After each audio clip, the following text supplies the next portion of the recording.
Ron Harris here from MuscularDevelopment.com. Coverage of the Indy Pro brought to you by High Tech Pharmaceuticals. Standing here with Dr. Dorian Haywood and his coach, the fabulous Dave Kalick.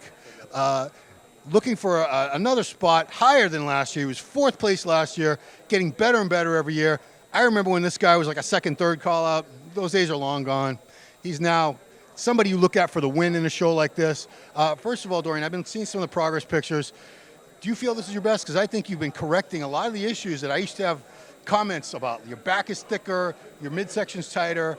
You're one of those people that doesn't say, shut up, these critics. You actually take it to heart and you make the improvements, and that's why I think you've been moving up. Yeah, you nailed it. Exactly what you said was exactly what I tried to improve on this season. Wider back, thicker back, bring the waist in, just bring a more complete and aesthetic package.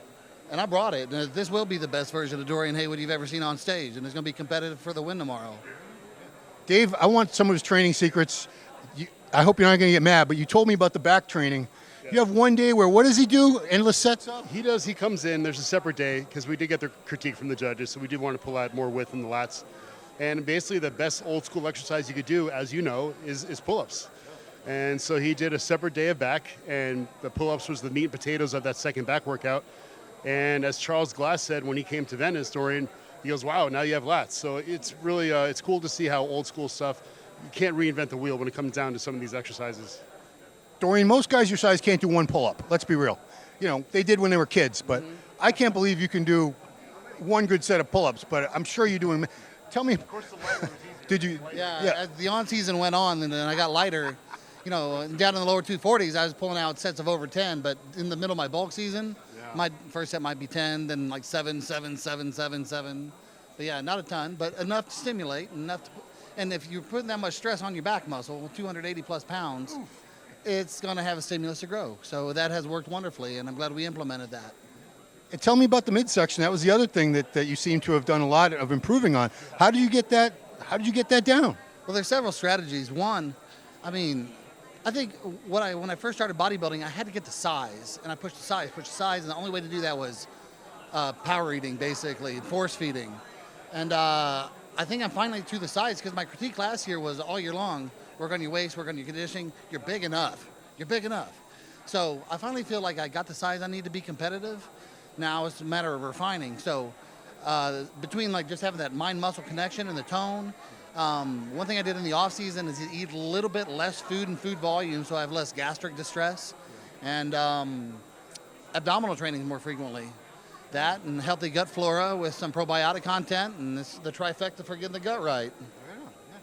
That was the whole theme of it, was the midsection control. In the off season, segueing into pre-contest, we wanted the midsection control going into the pre-contest phase, even in the off season. So that was the whole idea, to keep everything as less visceral as possible. And I'm really happy because he really is visibly pulled in now. How long have you guys been working together? Since we met 2015, right after he did North Americans. He then got his pro card at Nationals in 2016. So, yeah, man, we have a certain level of communication that brings a better look, every year manifests, That's the last question I want to ask both of you, is because I see so many guys coach hopping. They go from coach to coach to coach to coach.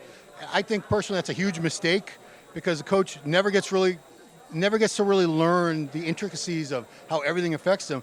Working with him, this is talking 7 years now, pretty much. Yeah, we've navigated through. It's a accumulation of different things that we see with every show. We learn more things with every show, and now we just take all the information. I'm really happy about this prep is that it seems like we've taken accumulation of things we've learned from other shows in the past, and that's been the theme of it, with the theme of controlling the midsection going into this. And I think it's been a very good combination of everything we're doing. Dorian, has anyone tried, other coaches, don't name names, but have other coaches tried to snatch you away at any point and you had to tell them very kindly, leave me alone, I'm good with Dave? Nothing too convincing. And the beautiful thing about it is when I met Dave, I wasn't even coach shopping.